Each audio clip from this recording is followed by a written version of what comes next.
Assalamualaikum warahmatullahi wabarakatuh. Perkenalkan, saya Stianisa dengan akhiran NIM 219. Di sini saya akan menjelaskan mengenai dasar-dasar penelitian. Penelitian berasal dari kata search yang artinya mencari, dan artinya kembali. Kemudian keduanya bisa diartikan yaitu mencari kembali kenyataan atau fakta.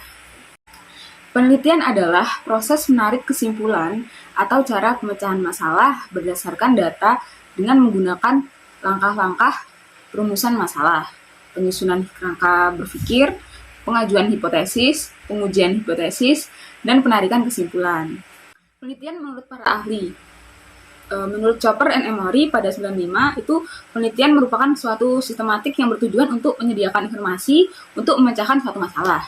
Sedangkan menurut Widodo pada tahun 93, yaitu penelitian merupakan suatu pendekatan dengan pembuktian ilmiah untuk mendapatkan informasi baru atau memperdalam ilmu. Jadi, dari semua pengertian penelitian tersebut, dapat disimpulkan bahwa riset adalah upaya mendapatkan pengetahuan berbasis masalah yang dilakukan secara sistematik dan terorganisir serta mengikuti metode-metode ilmiah. Begitu, teman-teman. Tujuan penelitian sendiri itu ada 3. Yang pertama yaitu eksploratif, untuk menemukan fakta, prinsip, produk yang baru dari suatu pengetahuan. Yang kedua ada verifikatif, yaitu menguji kebenaran atas fakta atau prinsip produk dari suatu pengetahuan yang sudah ada. Kemudian development, yaitu mengembangkan fakta, prinsip, atau produk dari suatu pengetahuan yang sudah ada sebelumnya. Di mana ketiga tujuan tersebut terus berputar karena penelitian merupakan suatu proses yang tidak pernah berhenti. Selanjutnya yaitu ada macam-macam penelitian. Nah, dapat kita lihat dari beberapa sudut pandang. Yang pertama, menurut tujuannya, itu ada penelitian eksploratif bertujuan menggali secara luas sebab-sebab suatu hal.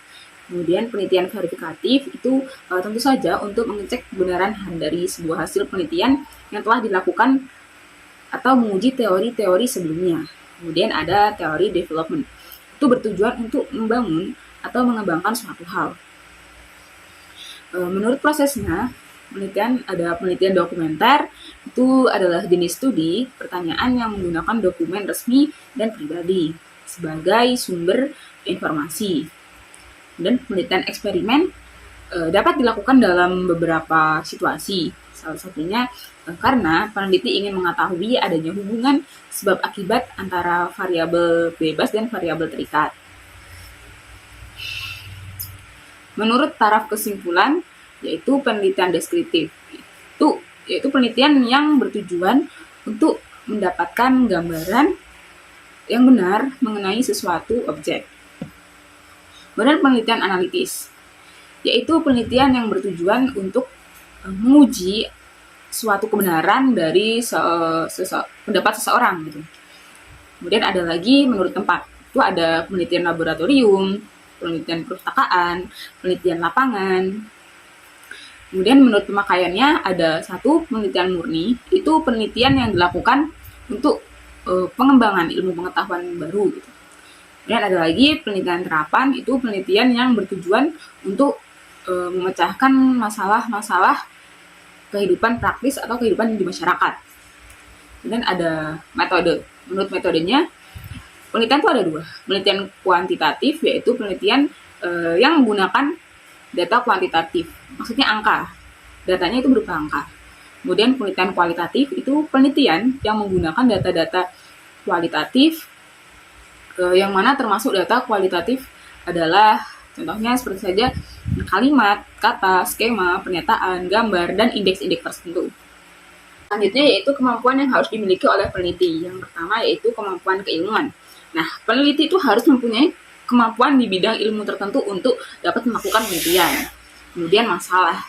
Peneliti juga harus mempunyai permasalahan yang akan dikaji dan diteliti nantinya.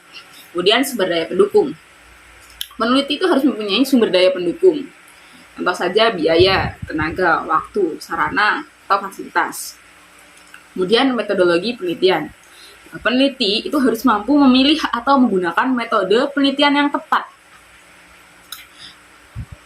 Contoh saja jenis sumber data, sampling, metode dan alat pengumpulan data, metode analisis data. Itu teman-teman. Sifat penelitian. Perlu kita ketahui bahwa penelitian itu harus berkisar pada masalah yang ingin dikaji atau dipecahkan.